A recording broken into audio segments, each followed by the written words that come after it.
গিয়েছিলেন মুসলিমদেরকে নিয়ে হিজরত করতে, মনে আছে? যিনি বাদশাহ নাজাশির সামনে কোরআন তেলাওয়াত করার, সূরা মারিয়াম তেলাওয়াত করার কারণে বাদশাহ নাজাশির চোখ দিয়ে দরদর করে পানি পড়তে শুরু করেছে। ওই বাদশাহ নাজাশিও পরে ইসলাম কবুল করেছে, আলহামদুলিল্লাহ।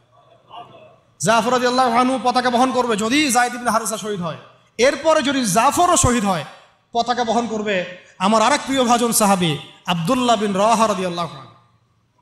আব্দুল্লাহ বিন রাওয়াহা রাদিয়াল্লাহু, যাকে যে কোনো মুহূর্তে যদি বলতেন ইসলাম নিয়ে একটা শের বলেন, একটা কবিতা বলেন, ইনস্ট্যান্ট তিনি শের বলে ফেলতে পারতেন।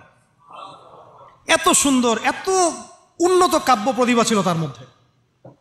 এই নষ্ট সংস্কৃতি না, তাদের সংস্কৃতি ছিল একেবারে, এই নষ্ট সংস্কৃতি না, তাদের সংস্কৃতি ছিল একেবারে খাঁটি তাওহীদের সংস্কৃতি। এমনকি কাবা তাওয়াফ করছেন যিনি, তখন কাবা তাওয়াফ করছেন বিদায় কাজা উমরা আদায় করার সময় নবীর সামনে সামনে তিনি ঘুরছেন এবং আবৃত্তি করছিলেন একটা কবিতা কাফেরদেরকে আঘাত করার জন্য। এই কাফেররা দেখো, তোমরা যাকে বের করে দিয়েছিলে তিনি আজকে সসম্মানে এখানে ঘুরতেছে। ওমর রাদিয়াল্লাহু আনহু বলছিলেন যে কাবা তাওয়াফ করার সময় তুমি এগুলো বলছো? নবীজি বলেন ওকে ছেড়ে দাও, সে এমন বাক্য তিলাওয়াত করতেছে, মানে এমন বাক্য সে চয়ন করেছে যেগুলো কাফের অন্তরে বর্ষার চাইতেও বেশি বিদ্ধ হচ্ছে, তাকে বলতে দাও। এই হলো আব্দুল্লাহ বিন রাওয়াহা রাদিয়াল্লাহু আনহু, নবীজির অত্যন্ত প্রিয় ভাজন সাহাবী।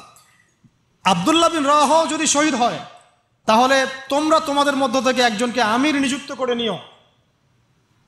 সাহাবীরা বুঝে ফেললেন এই সফরে আমরা তিনজনই শহীদ হতে যাচ্ছি, কারণ একটা সফরে কখনো তিনজন আমিরের প্রয়োজন হয় না, হয় না। এবার তারা গেলেন, তারা কখনো আশাও করেন নাই ওখানে যা দেখবেন। ওখানে গিয়ে দেখলেন যে 1 লক্ষ রোমান সৈন্য সামনে এসে দাঁড়িয়েছে। কত লক্ষ?